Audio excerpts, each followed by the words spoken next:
Hey New Zealand, Adam here from chemguys.co.nz. Thank you so much for taking part in our lockdown detailing school.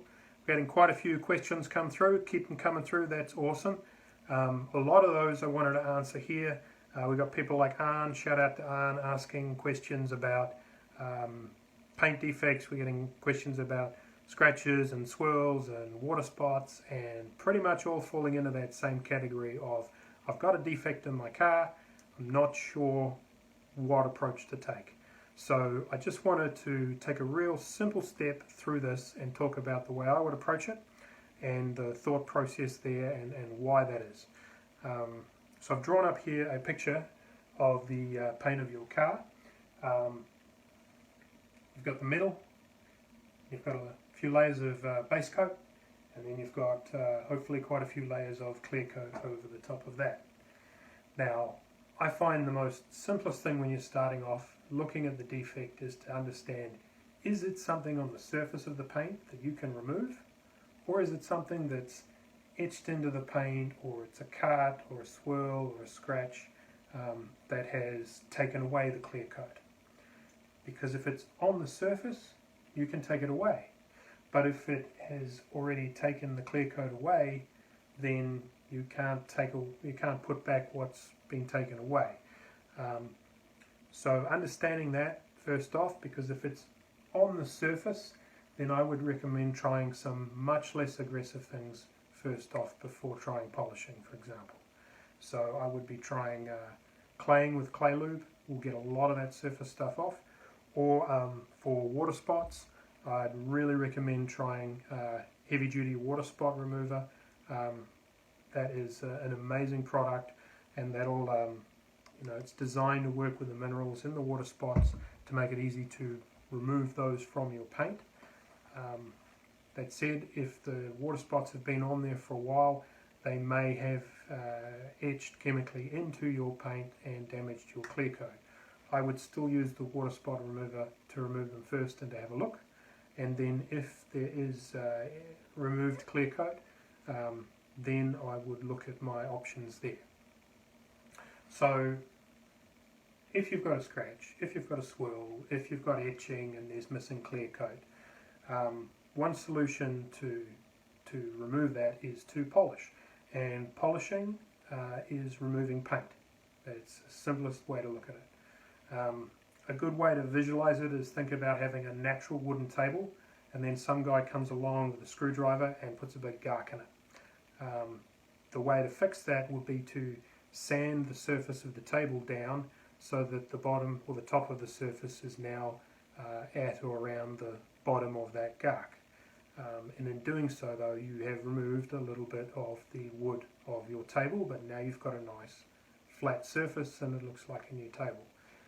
That's what we're doing with polishing, but at a micro level. And the differences with the polishes, we get asked a lot about what is the best polish, what is the best compound. That's a bit like, to use the table analogy, like asking what is the best sandpaper. Well, it depends on the level of aggression, how deep is the scratch, how much do you want to take away, and if you use a more aggressive solution, then you will end up with marks from using that, and you'll have to go back over with a finer level to take those marks out. So the reason you see paint, or see scratches in paint, is good to understand. You're not actually seeing the scratch itself. You're seeing the light reflecting at a different angle.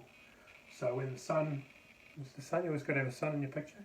The light comes down, hits the surface, and it bounces off, and it will bounce off at the same angle. When it hits a scratch, it'll bounce off at a different angle, and that's what your eye is seeing. And it's worth understanding that, because that explains why the different solutions we have work. As I said, the first one is polishing down.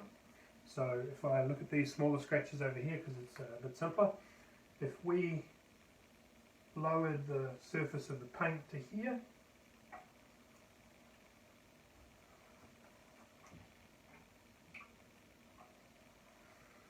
now the scratches are gone. And all of the surrounding clear coat for that is gone as well, and you've got a nice flat surface. Of course, if you've got a scratch this deep, it's gone right the way to the metal, you're probably going to want to repaint. That's not it. If you've got a deep scratch like this, then you've got to decide, do I want to polish that far down and take away that much clear coat? And if you do, that's cool. Excuse me. If you don't, then you might decide you're only going to polish a bit down, and then you might want to put a glaze over the top. Or if you had to put the scratches back, if you had some smaller scratches there, another simpler solution is to apply what's called a glaze. Now, a good way to think about a glaze is to think about it as being like makeup for cars. It'll fill in all those little wrinkles and scratches. They are still there. It hasn't taken them away, but they're going to be a lot harder to see. So what a glaze does is it puts a very fine layer over the top of your paint and fills in minor imperfections.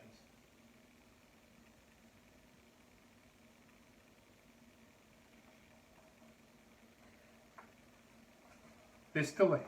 You haven't taken the scratch away, and in time, with water and the elements, the glaze will wash away, and the scratches will be visible again, and you can reapply it again. I find glazes really useful. I know some people will consider them cheating, but I think it's good to know all of the different tools and the advantages and how they work. We did not that long ago, you might have seen, and we'll post a picture of it in the comments, a very rare Callaway twin turboed. It had a heck of a lot of scratches in it, but we didn't want to polish and remove paint on such a rare car, so we instead used a glaze, and the scratches were still there, but you could barely see them, and the paint really popped. So it's good to know you've got options.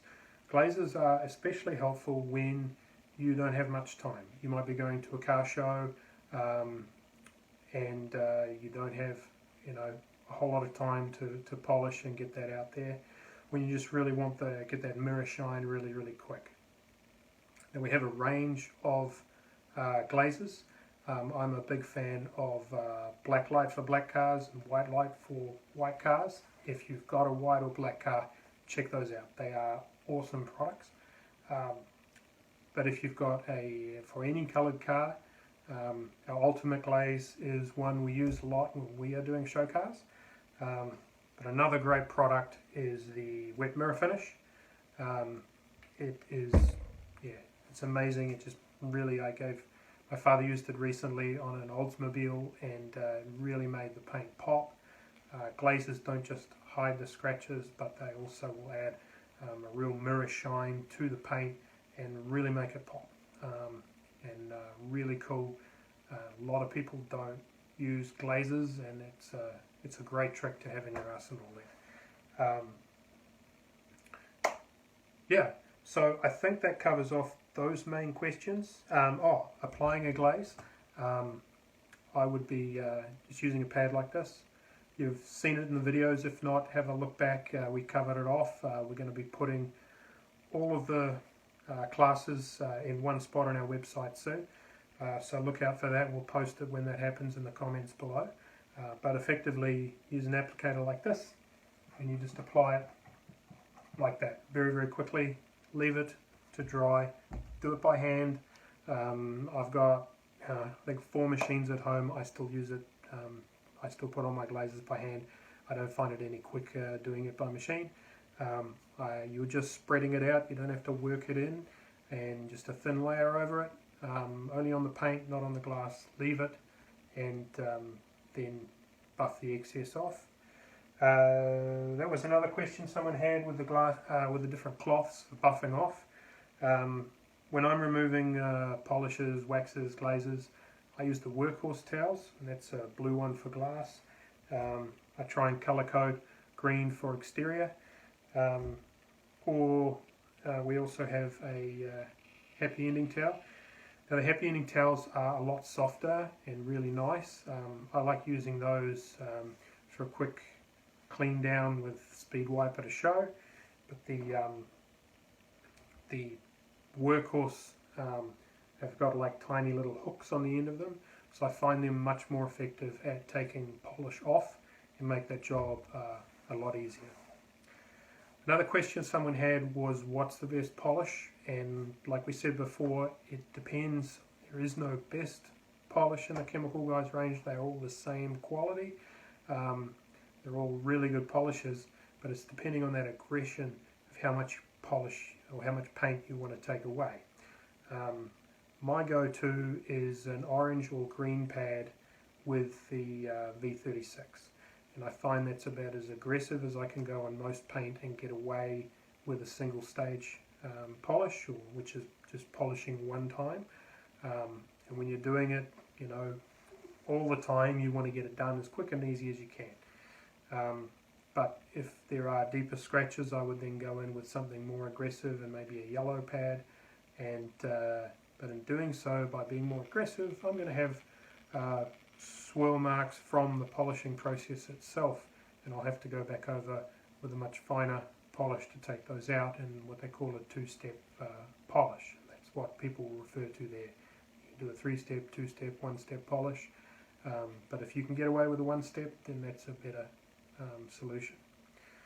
And the other thing is, if you spend all that time polishing your car or addressing the defect, please protect it.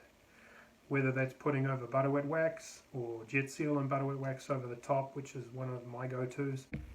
And if you've got the paint looking awesome and you want to protect it and keep it that way, you don't think you're going to get it any better, then I would definitely be getting our 3-sim kit and putting the HydroCharge and HydroSlick over the top. Those products are just, they're epic. If, however, you don't think you've got all the defects out, then I would be sticking to jet seal and butter wet wax. If you've got more questions, flick them through to us. We'll try and answer more of them as we get through it. Trying to keep this brief. We're already rambled a bit too long, so sorry about that. Another question people had with pads, which one we would recommend there. So personally, I always use the Hex Logic pads, and there's a few we've been using, and always get the ones I recommend with the holes in the middle. I use 3 pads per car at least. They will last much longer than that, but as you get through about the third of a car, you'll find your pad will get a bit clogged and it will get hot. And the cooling hole really helps, but I find a third of the way through a car, the simplest thing for me to do, take the pad off, chuck a fresh one on, hit it with some more polish and a little bit of pad conditioner, which is not to be forgotten, and I will get a better result. The work will be easier, and I won't risk damaging the paint or damaging my pads. And you can see this is a pad someone sent back to us that they have used and abused to the point of the fact that it has melted the backing of the pad here, and it also melted the backing plate as well. So they had to not only get more pads, they had to get a new backing plate, and I wouldn't mind betting that they damaged their paint there as well. So that's enough for us. We'll be posting more questions and answers and more videos shortly. Thank you very much.